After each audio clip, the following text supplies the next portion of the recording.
Something was off about acting like Tommy. He wasn't a pro player, not by any real skills. So why were people watching? Why were thousands watching this man play Fortnite? Was it an act, a planned show, or was this real? Open this box! Open this box! Yeah. Let's go. Yeah, baby! Oh, let's go. Oh! Oh! Let's go, Tommy. Let's go, baby! He called himself the world's oldest Fortnite pro. Oldest? Maybe. Pro? That was debatable. Other streamers showed amazing skill. Tommy showed something else. Confusion, mess ups, plays that made absolutely no sense. They weren't watching to get better. They were watching for this.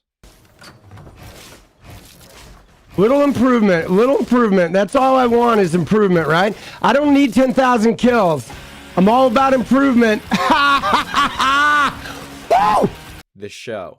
The pure out of nowhere moments. Was he a gaming disaster or some kind of entertainment genius? The views went up, subscribers grew. He wasn't just another streamer. He was a big deal. But the main question was still there. What was really going on? And what happens when people stop laughing? Because the nice old guy image, that wasn't the whole story. Not at all. In the real game he was playing, it was about to get much more serious and much darker. And he was more than just a passing trend. For a time, his nice old guy act truly connected, building a loyal audience. But the on-screen fumbling, the apparent confusion, this wasn't the complete story. Beneath the surface was a calculated performance. And that performance was the character. A character whose own story was about to take a sharp, unexpected turn. He'd play it up. The confused looks, the folksy, sometimes rambling talk, the oh well attitude when he'd lose. It was totally different from the often cocky young players ruling the platform, and people found it new. His own website hinted at a deeper story, a past in music with a band called Soul Driver, time spent at film school, a background in acting, and even a background in directing. So was this new foray into Fortnite just another performance? The self-proclaimed world's oldest Fortnite pro? Was this a cleverly crafted character designed to grab attention in an already saturated online world? And the response from the audience was immediate and clear. Donations began to flow, subscriptions climbed, fan pages sprang up.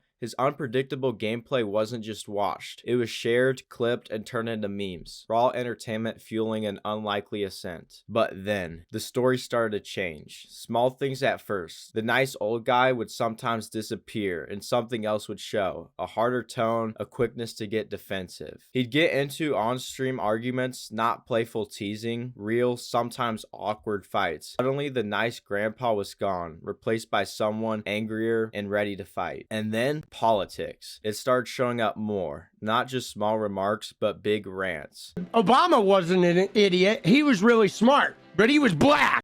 Viewers who came for funny gameplay now got surprise political talks. The chat, once for fun, started looking like a news fight. It split people, even pushed some away. The fun was going sour. Was this the real Tommy, or was keeping up the act, the constant performing, getting to him? The cracks were showing, and they were hard to miss. How bad could it get? The cracks weren't just showing, they were breaking wide open. Then something happened, so shocking, so different from the nice grandpa.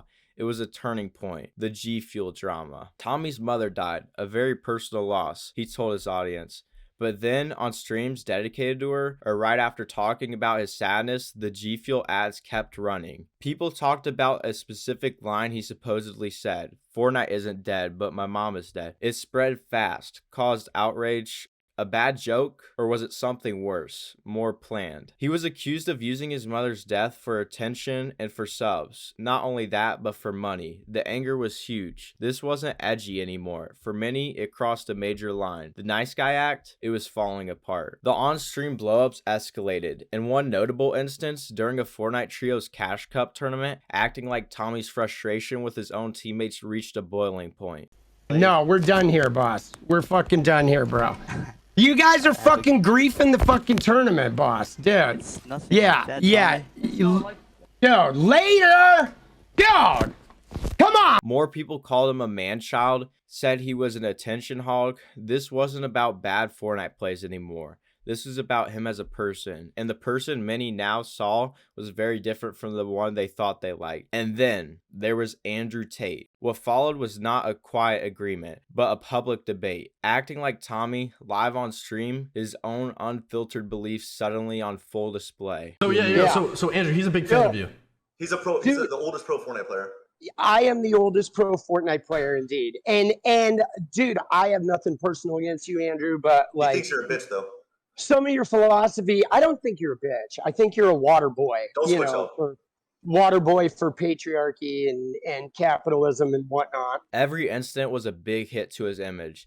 The G Fuel mess, public fits, political rants, the Tate talk, even if just a damaging rumor, it was one thing after another. The nice old guy was gone, buried under his own mistakes. The audience that came for laughs, many now left disgusted. The damage was clear. The nice old guy, for many, that was over. Viewership on YouTube and Twitch, it crashed. The numbers, even if just what people were saying online, showed a big drop. Fans who came for funny mistakes and a friendly vibe got political fights and public meltdowns. No surprise, a lot of them left. Tommy's answer? Did he admit mistakes, say sorry, or change his ways? He put out a video. Why I left Fortnite, the official story. This isn't about being negative, he said. This is about being positive. If the spark isn't there, I follow it. He tried new content, world's oldest GTA Pro, world's oldest Minecraft Pro. A positive choice, he said. Funny timing, though right when Fortnite views were tanking because of all the drama he caused. Was it a real change or a new image he had to create? People online pointed out how that sounded. He said he didn't want Fortnite to be just a paycheck. But when he tried games like GTA, his views reportedly dropped even more. The fans he got from Fortnite, they just didn't follow him anywhere. Not after he'd upset so many. The excuse about skill came up again. The viewers were bored. He wasn't really good. But was that ever why people really watched? Or was it the character they liked? A character that now seemed fake, or at least very messed up. The internet gave him a huge stage. Then just as fast, it seemed to take it away. Or was Tommy just hitting his own self-destruct button, one bad move at a time? So YouTube and Twitch looked like a dead end. The old fans, mostly gone or disappointed. But the internet always needs something new, and a new stage was there. TikTok. He shows up on TikTok, shorter videos, different crowd, different rules. The world's oldest Fortnite Pro thing, still there.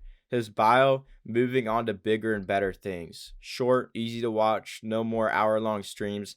Now it's only 60-second hits. Bigger, better, or just different? The numbers on TikTok look big. Hundreds of thousands of followers, millions of likes. Is it a real comeback? Is he popular again? Or is TikTok just a place that forgets easier, where details get lost and past problems don't stick around as long? His old problems still follow him. Comments pop up, G Fuel, politics, meltdowns. But on TikTok, what the app shows you is king. If videos get views, the past often gets pushed aside. Is he still the nice old guy or a carefully managed brand? For an app that likes short things and often skips the deep stuff, still performing, still acting like Tommy. But who is Tommy now? And who are his new fans? He found a new stage, but did he find forgiveness or just a different kind of spotlight? One that maybe doesn't look too closely and doesn't last as long. So acting like Tommy, still online, still performing, the stage is different. Quicker, shorter, maybe not as deep. The crowd, probably younger, many who don't know the whole backstory. But what do we learn from this? The online fame comes and goes. That bad news is just fuel for the next story. Or is it about the weird link between the performer and the audience? He built a whole thing on being the bad player, the funny mess up guy. But when the act was questioned, when a different Tommy showed up, the audience that loved the fake often hated the reality. The G Fuel thing, political rants, public fights, the Tate talk, was he trying to ruin himself? A guy breaking under pressure? Or just someone doing whatever he wanted because he had the platform and thought he could?